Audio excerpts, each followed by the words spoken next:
Heroes on TV2 is rated PGR, parental guidance recommended. It contains scenes that may disturb some people. We advise discretion.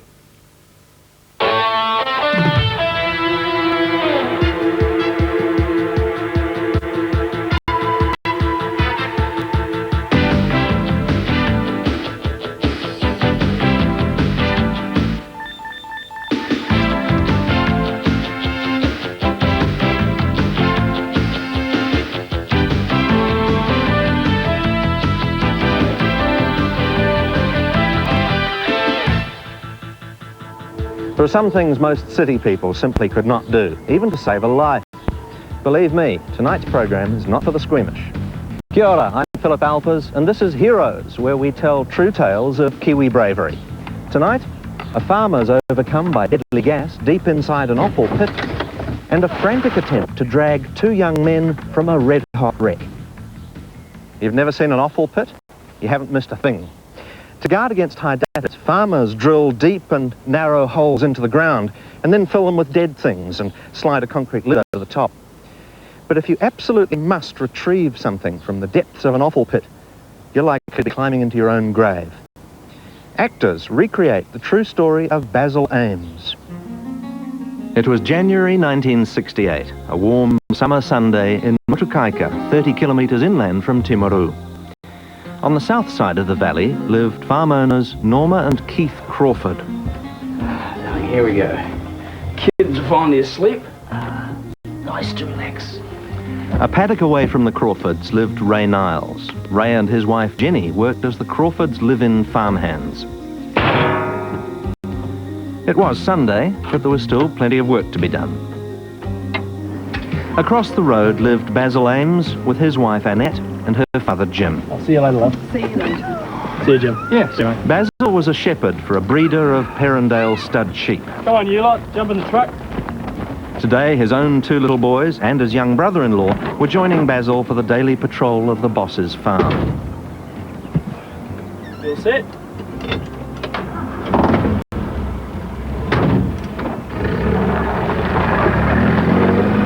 Back across the road, Ray Niles was one of the few people in the valley left awake. Even his employers took the occasional Sunday snooze. Meanwhile, on their rounds of the farm next door, Basil and the boys had picked up a dead Perrendale ewe. They took it straight to the offal pits. Oh, she's a scorcher. Grab the other side there. For Phil and Basil, there wasn't any ceremony, just another chore.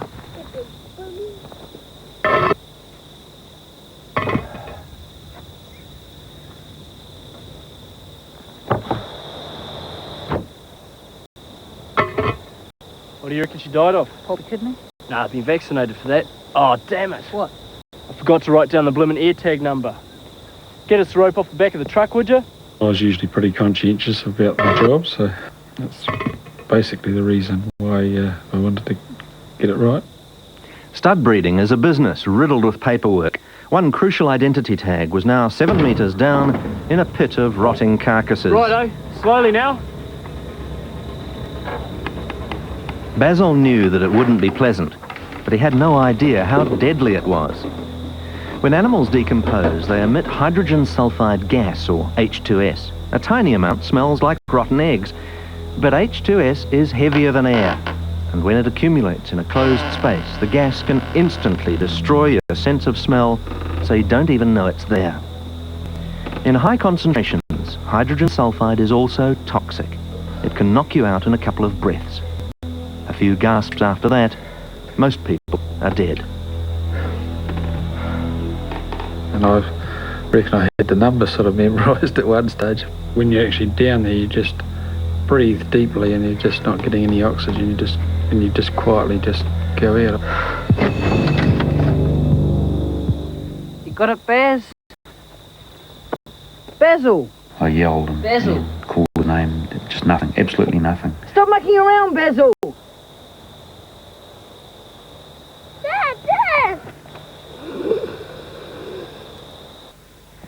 I tried to pull him up. I thought if he fell forward onto the rope, I may have been able to pull him up far enough, just with the rope on around his foot. But that didn't work.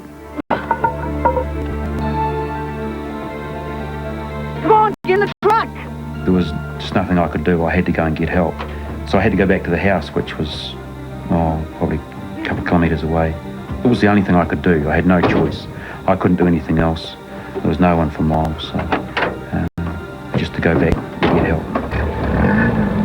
Young Phil hadn't twigged that it was gas. Basil's lungs were filling with fluid, his blood, starved of oxygen, was turning blue. Left in the pit, he'd quickly die.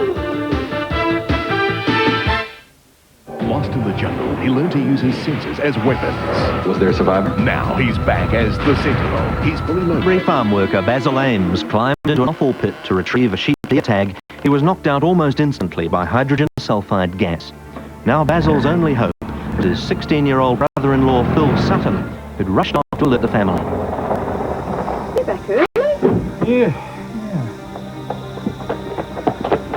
And Basil's fallen down the offal pit and he's knocked out all. Well, he's had a heart attack or something. Now hang on, what? He's down where? He went down the offal pit to get an air tag. Phil's dad was Jim Sutton, a recently retired army officer. He quickly took over, and while Annette rang the neighbours and called an ambulance from Timaru, Jim followed his son back to the pit.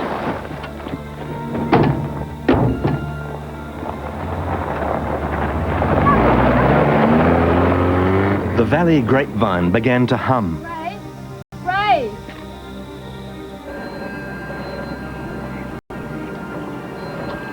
None of the rescuers knew what they were heading into, and certainly they never guessed it could be a threat to their own lives. To Ray Niles and Keith Crawford, next-door neighbour Basil had maybe had a heart attack down a hole. Serious, but simple. He's alive. He doesn't sound too good. There's only one thing for it. You're going to have to go down. The cavalry was on its way, but 16-year-old Phil was already breathing toxic gas nobody had even guessed was down there. My father lowered me down.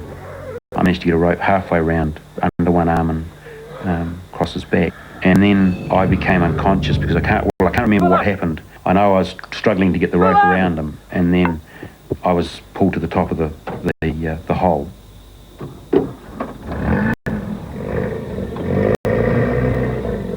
Phil's body was now dangling at the mouth of the pit.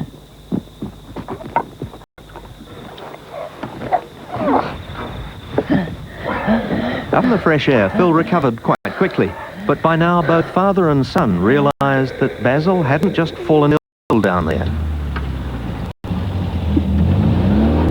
What's going on? There must be some sort of gas or something, and Basil's still down there. All that I could hear when I looked down through the concrete porthole was from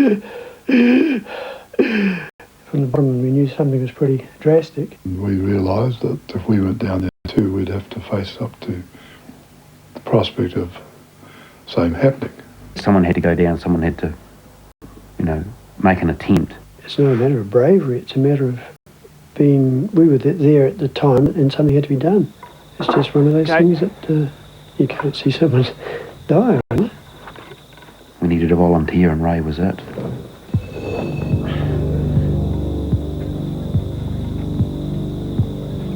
The first breath you took actually was enough to knock you out. Your ears started to ring and then everything just went black. And that was what surprised me. I thought with gas, at least you could take some oxygen in it and keep you going, but it was so potent. Down, come on, heave, heave! Got to the top of the hole, they pulled me out again, and they laid me out on the side of the pit. Didn't take long to come round, but we realised then that there was pretty lethal gas down there. It never occurred to them to stop, to wait for someone with breathing gear. They could just hear Basil's throat rasping, weaker by the minute. They knew they couldn't forgive themselves if they stopped trying. Not too heavy, am I? It's okay, we'll use the truck if we have to. The next volunteer they dangled into the gas was Basil's boss, Keith Crawford. The problem was to be able to handle this rope in a very confined space, and he was a very slippery body. I managed to get the rope around and only partly tied, and that was it. One loses consciousness, and of course, no further use to come out. Okay, here he is. By now, their friend Basil had been unconscious for a quarter of an hour, long enough to gas a horse. His lungs were paralysed. His circulation almost collapsed. Right, let's get him out. This time, they thought the knot had been tied. Ready?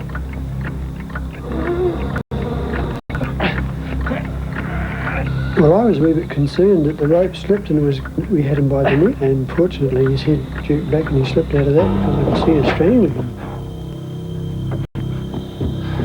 That probably saved his life at that stage because he actually got more oxygen into his body and gave him, he could keep going a bit longer. I thought at one stage that we're not going to get him out alive. I honestly thought that when we got him to the top and he slipped back, Keith came round again and we said, well, you know what, how much more have we got to do? How much more can he take? How much more can we take? At one stage I thought, well, his days are numbered, we're not going to get him out. I was better prepared the second time. I realised that what I had to do had to be done well. I actually tied a bowline in the rope that I thought would suit Basil, about his size, and the idea being that I could just drop it straight over his head, under his shoulders, and we'd pull him up. Here, put this over your face, mate. Dad thought that a wet cloth would be a good idea to try and keep the fumes down, because once you got down there, it was pretty quick. We knew what we were up against, so we had to take things a bit more carefully. Got down to the bottom of the hole, and the rope wouldn't go over. I couldn't get it over him. I had to undo the original knot, straighten the rope out, then put it round his body, re-tie it with a bowline, and make sure he was safe before I was allowed to pass out for the second time. He's gone! Ray Niles had cheated the gas a second time. They didn't know it, but hydrogen sulfide dissolves in water. Jim's idea, the wet rag, had worked.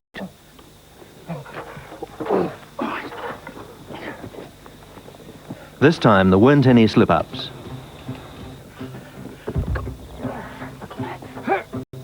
I don't remember coming out of the offal pit myself. All I remember is seeing Basil's head and shoulders actually coming out of the pit was Keith and Philip. To everyone's amazement, Basil was still breathing, but his bluish lips, skin and fingernails were a bad sign. He'd certainly been very close to death when his mates got him out.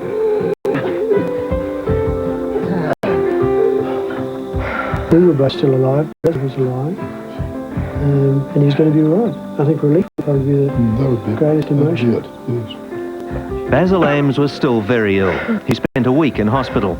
It had been a lesson for all of them. Probably the thing that sticks in my mind most was the fact that we didn't know quite what we were going to. When we actually got to the pit and looked down to hear this body down the bottom just gasping and trying to suck in enough air to keep living. It's a crisis situation where action is needed and immediately. And I'm sure anybody who has found themselves in that position would react quickly and try and do something for a person who's unconscious. Think back and think how thankful you are that as I know we've had an extended family since then, and it's, you know, nothing like that would have happened. I don't think people, even farmers, realise what a lethal gas there is at the bottom of an offal pit, and it just attacks you so quickly. So please don't go down to retrieving ear tags. No way. No one knows how Basil and his rescuers survived. Many others have died pretty well instantly after inhaling hydrogen sulfide. The trick is to regard all badly ventilated spaces as dangerous. If you're in any doubt, don't go in. After the break, a country intersection at night, and 3 men risk their lives to save a couple of strangers. An escaped convict takes a young boy hostage. Their fateful journey turns into a roller coaster ride No, hell no. Me and you are friends. that transforms them forever. And you got a lot in common, Philip. Both of us is handsome devils. Intersection with a history of nasty smashes, pitch black night, crashing cars, petrol, and a flame. You've got a mixture enough to kill. This is the story of three men who rushed in where others wouldn't dream of going. Whedon's Corner, a notorious intersection on State Highway 1 south of Christchurch. Right next door, the Doyle family. It was April 1992. For Gary Doyle, his two daughters and wife Elizabeth, it was good to be watching TV all together. Back then, Gary was a local police officer. On the road, a prison officer, George Wynyard, was heading home from a stressful shift, looking forward to the Easter holiday. The Doyles were so used to crashes, they'd worked out a family routine. What was that? Could have been a truck. There'll be another one at Whedon's Corner. Come on, everybody. You know what to do. All four Doyles leapt into action. George Wynyard was nearly there. Up ahead, a ball of flame. 200 yards out, I realised that it was definitely a car. It left a sort of sour taste in my throat. The first car I came to was a crashed Holden in the middle of the road. Its driver had wandered off. I became quite scared because I didn't know what to do. And momentarily, for a couple of seconds, I tried to get me what's about me, what's going on here. The Doyle daughters ran to the corner. Dad was using his car's RT. Injuries not known at this point. You'll confirm.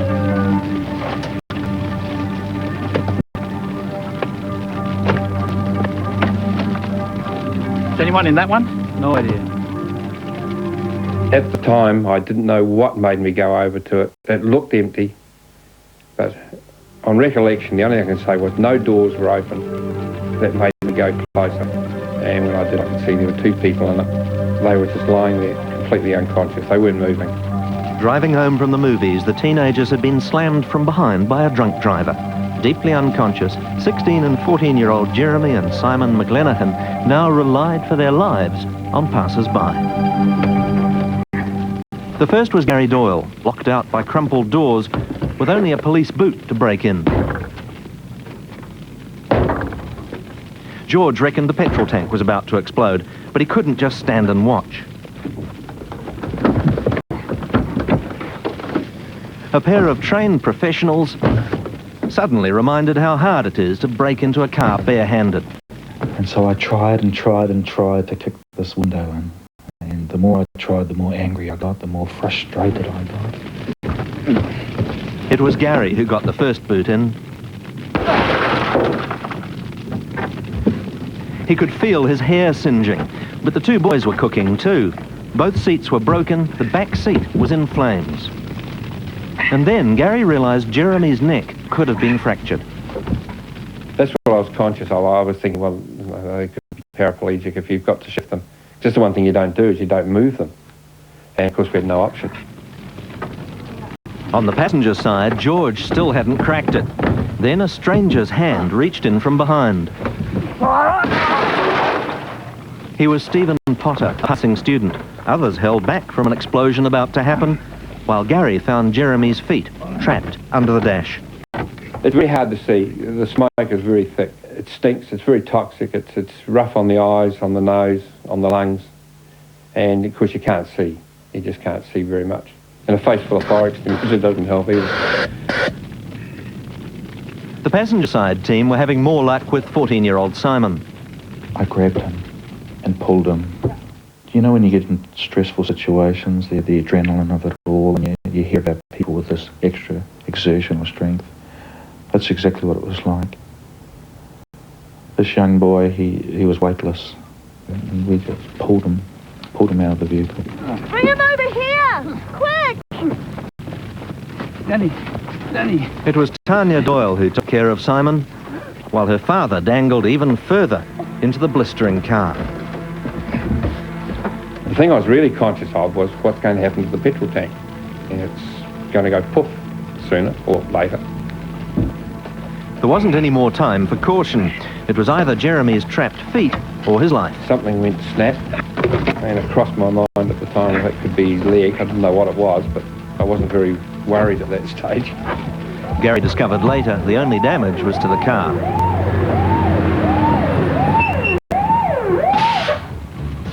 Jeremy was burnt and concussed, but basically okay.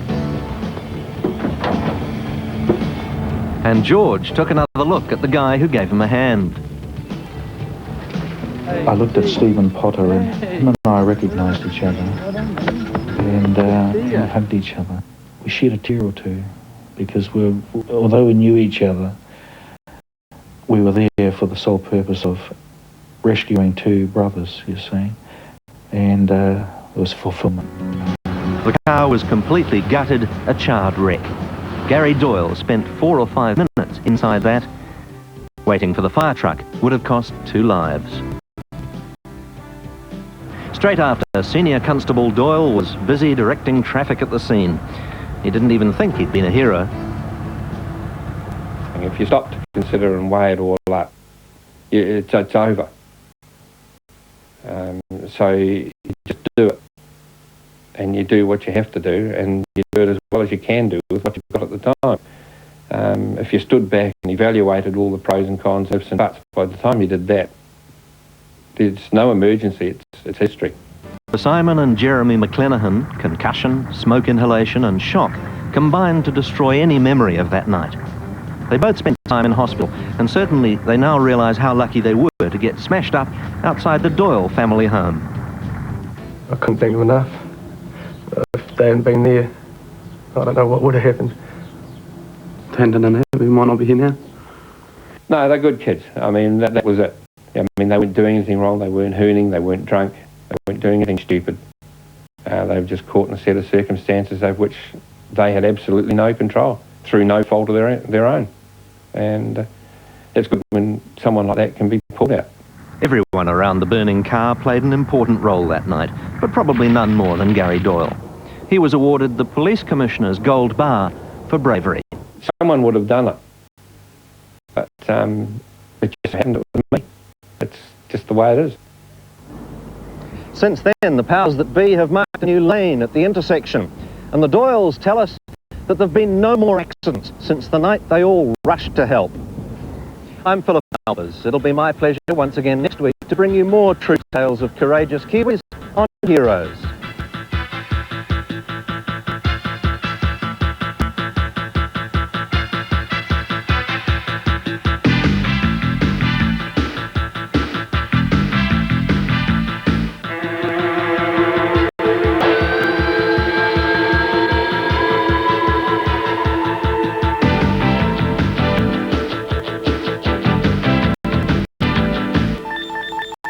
Miami Vice 80s Super Cop Don Johnson is back, and this time